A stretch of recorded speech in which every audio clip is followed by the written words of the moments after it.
Hello everyone, welcome to my channel. So today's topic is peritonitis, a disease condition related to our digestive system disorder. We are studying this condition in adult health nursing or medical or surgical nursing.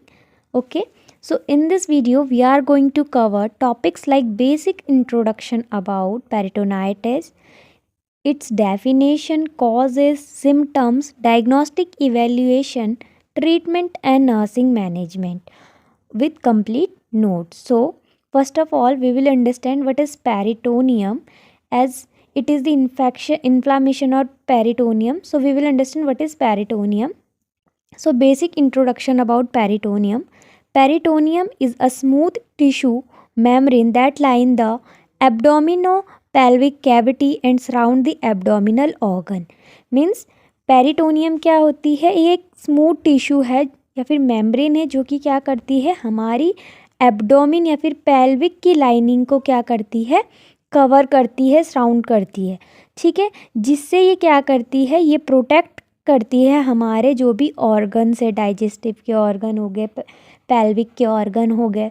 ठीक है, digestive organ likes हमारा stomach हो गया, liver हो गया. ठीक है, इन सारे ऑर्गन्स को ये क्या करेगी, प्रोटेक्ट करेगी और हेल्प करती है कि वो अपनी ही प्लेस पे रहे. एंड ये रिड्यूस करता है जो भी फ्रिक्शन होता है ऑर्गन्स के बिटवीन में. ठीक है, अब जो हमारी पेरिटोनियम लेयर है ये क्या है, आउटर कवरिंग है हमारी किसकी, स्टमक की लाइनिंग बोल लो. ठीक है, जो कि हमारे ऑर्गन्स को कवर करती है, सराउंड करती है. ठीक है, पेरिटोनियम के दो टाइप्स होते हैं, parietal peritoneum and visceral peritoneum. Parietal मतलब जो आउटर साइड वाली है, ठीक है, एंड विसरल जो हमारे ऑर्गन के साइड वाली लेयर होती है उसे हम विसरल लेयर कहते हैं. सो पेरिटोनाइटिस क्या होता है? पेरिटोनाइटिस इज एन एक्यूट और chronic inflammation of the peritoneum. Means peritonitis क्या है, ये हमारी पेरिटोनियम का एक्यूट या फिर क्रोनिक इन्फ्लामेशन होता है. ठीक है, जो कि हमारी क्या है, इनर लाइनिंग है एब्डोमिनल कैविटी की. ठीक है, peritonitis is the inflammation of peritoneum. ठीक है, अब इसके क्या टाइप्स है पेरिटोनाइटिस के? तो पेरिटोनाइटिस 3 टाइप का होता है. पहला है प्राइमरी, सेकेंडरी एंड टर्सरी. तो 3 टाइप का है, प्राइमरी, सेकेंडरी एंड टर्सरी. सो सबसे पहले अगर हम प्राइमरी पेरिटोनाइटिस की बात करते हैं और इसके क्या इटियोलॉजी है, कॉजेज़ क्या हैं, उसके बारे में अगर हम बात करते हैं तो प्राइमरी पेरिटोनाइटिस को हम स्पॉन्टेनियस बैक्टीरियल पेरिटोनाइटिस भी कहते हैं. और ये हम इसको क्यों कहते हैं, क्योंकि मोस्टली ये बैक्टीरियल इन्फेक्शन की वजह से होती है. Occur without any obvious source of infection, common in patient with liver cirrhosis and ascites. ये कॉमन होता है उन पेशेंट में जिनको लीवर सिरोसिस हो या एसाइटिस हो. एसाइटिस क्या होता है, फ्लूइड एक्यूमुलेशन हमारे जब एब्डोमिनल कैविटी में हो जाता है. Caused by hematogenous spread of bacteria, example escherichia coli and Klebsiella pneumoniae. Means इसका मोस्टली कॉजेज़ क्या है इसके लिए, कि अगर हमारे ब्लड के थ्रू जो बैक्टीरिया है वो हमारे लाइनिंग तक आ जाए, जो कि स्टमक की लाइनिंग है, तो उसकी वजह से ये पेरिटोनाइटिस होता है, जिसे हम प्राइमरी पेरिटोनाइटिस कहते हैं. नाउ सेकेंडरी पेरिटोनाइटिस की अगर हम बात करते हैं तो ये क्या है, प्राइमरी हो रहा है किसी भी बैक्टीरियल कॉजेज़ की वजह से. ठीक है, एंड सेकेंडरी कब होता है, जब हमारा जो इंटरनल हमारे ऑर्गन है, एब्डोमिनल के जो ऑर्गन है, उनमें कोई भी रप्चर या फिर परफोरेशन हो जाती है. इसके कॉजेस हैं लाइक परफोरेटेड पेप्टिक अल्सर. जैसे पेप्टिक अल्सर डिजीज़ अगर किसी को हो रही है तो उसमें क्या अल्सर की फॉर्मेशन होती है और इन्फेक्शन हो जाता है. तो वो इन्फेक्शन क्या है, फैल सकता है हमारी पेरिटोनियल लेयर को. ठीक है, तो वो भी इसका एक कॉज है. रप्चर अपेंडिक्स, अगर किसी पेशेंट को अपेंडिसाइटिस है, ठीक है, तो उसकी वजह से उसकी अपेंडिक्स रप्चर हो सकती है एंड वो भी इसका एक कॉज है. डायवेटिकुलाइटिस और परफोरेशन अगर हो रही है, ट्रॉमा और सर्जरी, परफोरेशन, ये सारे इसके कॉज है. सेकेंडरी का मतलब है कि इसका रीज़न कोई प्राइमरी सोर्स से नहीं है, बल्कि किसी सेकेंडरी कॉज की वजह से है कि हमारे स्टमक के कोई भी ऑर्गन्स क्या है, रप्चर हो जाए, तो वो सेकेंडरी पेरिटोनाइटिस को कॉज करता है. अगर हम बात करते हैं टर्सरी पेरिटोनाइटिस की, ये क्या है, परसिस्टेंट और recurrent peritonitis after initial treatment. कि अगर किसी पर्सन को एक बार पेरिटोनाइटिस हुआ, उसका ट्रीटमेंट किया एंड दोबारा से उसको क्या हो रहा है, पेरिटोनाइटिस हो रहा है, तो ये क्या है, वो टर्सरी पेरिटोनाइटिस होता है।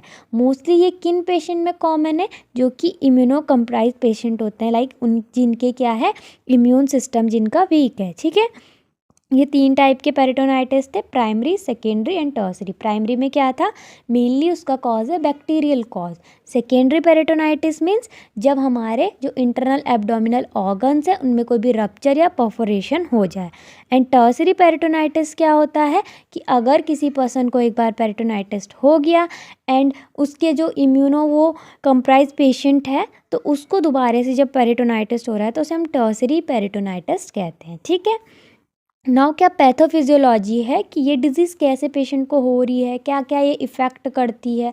ठीक है, तो सबसे पहले क्या होगा, इन्फेक्शन किसी भी पेशेंट को हो रहा है कि अगर उसकी पेरिटोनियल लेयर तक, पेरिटोनियम तक कोई इन्फेक्शन आ गया तो उसका इंट्रोडक्शन हो गया उस इन्फेक्शन से। उसकी वजह से क्या होगा, वहाँ पर बैक्टीरियल एंडोटॉक्सिन हमारी बॉडी रिलीज़ करेगी, क्योंकि उसको प्रोटेक्शन करना है हमें उन टॉक्सिन से, तो जिसकी वजह से इन्फ्लामेटरी रिस्पॉन्स हमारी बॉडी का आता है। ठीक है, जब हमारी बॉडी में इन्फ्लामेटरी रिस्पॉन्स हमारे बॉडी के सेल्स करते हैं तो उसकी वजह से परमिएबिलिटी इंक्रीज़ हो जाती है और जो भी फ्लूइड है वो हमारी पेरिटोनियल कैविटी में शिफ्ट हो जाएगा।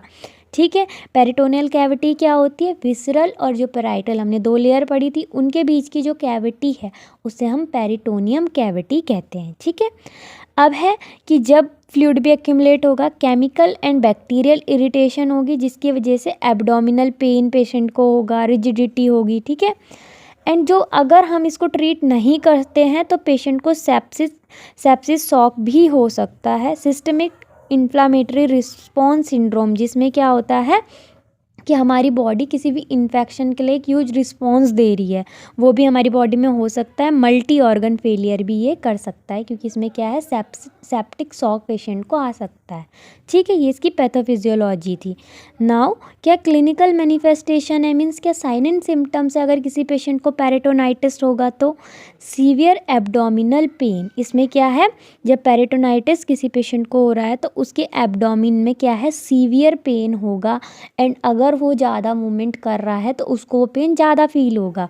रिबाउंड टेंडरनेस होगी पेशेंट में, रिबाउंड टेंडरनेस बोलो या फिर प्लम्बर्ग साइन। प्लम्बर्ग साइन क्या होता है कि जैसे ये हमारा स्टमक है, तो अगर हम इस पर प्रेशर डालते हैं, ठीक है, लाइक हमने हैंड से उसको प्रेशर दिया एब्डोमिनल कैविटी में, तो क्या होगा, पेशेंट को उतना पेन नहीं होगा। बट जब हम उस प्रेशर को रिलीज़ कर देते हैं तो पेशेंट को बहुत ज़्यादा पेन फील होता है, और उसी साइन को हम ब्लमबर्ग साइन कहते हैं या फिर रिबाउंड टेंडरनेस। ये मोस्टली किस में दिखेगा, इसी पेरिटोनाइटिस की कंडीशन में। रिजिड बोर्ड लाइक एब्डोमिन, किस जो उसका एब्डोमिन का वो डिस्टेंट हो जाएगा, रिजिड हो जाएगा, क्योंकि उसमें फ्लूइड एक्युमुलेशन भी हो रहा है। फीवर चिल्स आएंगे, क्योंकि पेशेंट को क्या हो रहा है, इन्फेक्शन उसकी बॉडी में हो रहा है, तो उसकी वजह से फीवर एंड चिल्स होगा।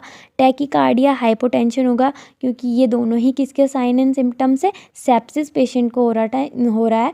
ठीक है, नोजिया, वॉमिटिंग, एनोरेक्सिया, यानी कि पेशेंट को नोजिया वॉमिटिंग होगी, क्योंकि उसे क्या हो रहा है, गैस्ट्रिक डिस्ट्रेस हो रहा है। इसमें साइन ऑफ डिहाइड्रेशन होगा, लाइक ड्राई म्यूकस मेम्ब्रेन होगी, डिक्रीज यूरिन आउटपुट, क्योंकि जो सारा हमारी बॉडी का फ्लूइड है वो कहाँ पर शिफ्ट हो गया, पेरिटोनियल कैविटी में।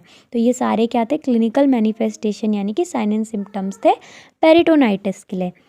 नाउ क्या डायग्नोस्टिक इवैल्यूएशन हम करेंगे, हमें अगर पता करना है कि पेशेंट को पेरिटोनाइटिस हुआ है।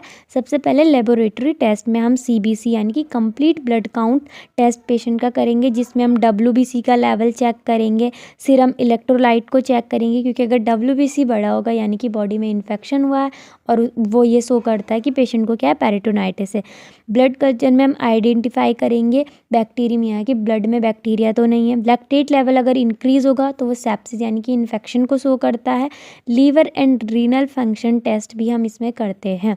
ठीक है, इमेजिंग में अगर हम करेंगे तो एब्डोमिनल एक्सरे करेंगे, जिसमें हमें क्या दिखेगा, फ्री एयर अंडर डायफ्राम, की डायफ्राम के अंदर में हमें फ्री एयर दिखेगा, जो कि इस परफोरेशन को शो करेगा। अल्ट्रासाउंड में डिटेक्ट कर सकते हैं हम कि अगर फ्लूइड एक्यूमुलेशन हो गया है। CT स्कैन बेस्ट है अगर हमें इन्फेक्शन का सोर्स पता करना है कि इन्फेक्शन कहाँ से फैला है। पैरासेंटेसिस करेंगे अगर एसाइटिस प्रेजेंट है, यानी कि अगर फ्लूइड एक्यूमुलेशन हो गया है तो हम पैरासेंटेसिस करेंगे। पैरासेंटेसिस एक प्रोसेस होता है जिसमें हम क्या है, जैसे हमारी एब्डोमिनल कैविटी में फ्लूइड एक्यूमुलेट हो गया तो उसको हम एस्पिरेट करेंगे और उसको हम एनालाइज करेंगे इन्फेक्शन या फिर जो भी प्रेजेंस है उस फ्लूइड के अंदर। ठीक है, ये डायग्नोस्टिक इवैल्यूएशन है जिसके थ्रू हम पता करेंगे कि पेशेंट को क्या हुआ है, पेरिटोनाइटिस हुआ है। नाउ ट्रीटमेंट, यानी कि क्या ट्रीटमेंट है पेरिटोनाइटिस के लिए, तो ये डिपेंड करता है कि उसकी सीवियरिटी क्या है। ठीक है, तो उसी के बेसिस पे हम इसका क्या है, ट्रीटमेंट देते हैं। एंटीबायोटिक इसका फर्स्ट लाइन ट्रीटमेंट होता है क्योंकि पेशेंट को इन्फेक्शन की वजह से, मोस्टली जो प्राइमरी पेरिटोनाइटिस था वो इन्फेक्शन की वजह से हो रहा है, तो हम एंटीबायोटिक देंगे, जैसे सेफ्ट्राइजोन हो गया, एमॉक्सिलिन होगी। ठीक है, आईवी फ्लूइड्स देंगे क्योंकि हमें पेशेंट में डिहाइड्रेशन या फिर फ्लूइड करेक्शन के लिए हमें ये आईवी फ्लूइड्स देने पड़ेंगे। ठीक है, और शॉक को प्रिवेंट करने के लिए सर्जिकल मैनेजमेंट में हम कब सर्जरी करेंगे, अगर इंटरनल ऑर्गन की रप्चर हो गया या परफोरेशन हो गया है तो हम इसमें सर्जरी करेंगे और उस सर्जरी का नाम है लेप्रोटॉमी। ठीक है, अब है नर्सिंग मैनेजमेंट। हम पेशेंट में क्या करते हैं जिन्हें पेरिटोनाइटिस होता है, तो सबसे पहले हमारा एज ए नर्स हम उसकी हिस्ट्री कलेक्शन, फिज़िकल एग्जामिनेशन करेंगे। ठीक है, फिज़िकल एग्जामिनेशन में मोस्टली हम उसकी स्किन वगैरह को चेक करेंगे कि ड्राई तो नहीं है, जैसे हमने इसमें देखा था कि ड्राई स्किन हो जाती है, म्यूकस मेम्ब्रेन वगैरह। ठीक है, और उसके बाद हम पेशेंट के वाइटल्स को मॉनिटर करेंगे, हाइपोटेंशन को मेज़र करेंगे क्योंकि इसमें सेप्सिस की वजह से और फ्लूइड जो है वो शिफ्ट हो रहा था पेरिटोनियल कैविटी में, तो उसकी वजह से हाइपोटेंशन, टैकीकार्डिया, ये सब पेशेंट को होता है। मॉनिटर करेंगे इनपुट आउटपुट चार्ट की, उसका इनपुट आउटपुट चार्ट मेज़र करेंगे कि कितना पर डे में वो कितना यूरिन पास कर रहा है। ठीक है, क्योंकि जो फ्लूइड है वो कहाँ पर पास हो रहा है, सारा हमारी पेरिटोनियल कैविटी में। प्रोवाइड करेंगे एंटीबायोटिक इन्फेक्शन को कंट्रोल करने के लिए। एनजी ट्यूब अगर हम पेशेंट को देंगे अगर पेशेंट में क्या है, बाउल ऑब्स्ट्रक्शन हो गया है और इलियसिस प्रेजेंट। ठीक है, तो उस केस में हम एनजी ट्यूब फीडिंग पेशेंट को कराते हैं। ठीक है, सो ये पेरिटोनाइटिस के लिए नर्सिंग मैनेजमेंट है। ठीक है, नर्सिंग डायग्नोसिस क्या है पेरिटोनाइटिस के लिए, तो सबसे पहले है acute pain related to peritoneal inflammation और एब्डोमिनल डिस्टेंशन, कि पेशेंट को क्या हुआ है, एक्यूट पेन होगा, वो किससे रिलेट कर रहा है, उसमें पेरिटोनियल इन्फ्लामेशन और एब्डोमिनल डिस्टेंशन की वजह से। सेकंड है risk for infection related to bacterial contamination in the peritoneal cavity, कि पेशेंट को क्या है, इन्फेक्शन का रिस्क है, यानी कि उसको सेप्टिक शॉक भी लग सकता है क्योंकि उसकी पेरिटोनियल कैविटी में क्या है, इन्फेक्शन हो गया है। थर्ड है deficit fluid volume related to third spacing of fluid into peritoneal cavity, कि जो भी फ्लूइड है वो हमारी पेरिटोनियल कैविटी में शिफ्ट हो गया है तो उसकी वजह से पेशेंट को फ्लूइड वॉल्यूम डिक्रीज हो सकता है। तो ये सारे क्या है, नर्सिंग डायग्नोसिस है पेरिटोनाइटिस के लिए। Hope this video help you out. Thank you for watching. Like share and subscribe my channel.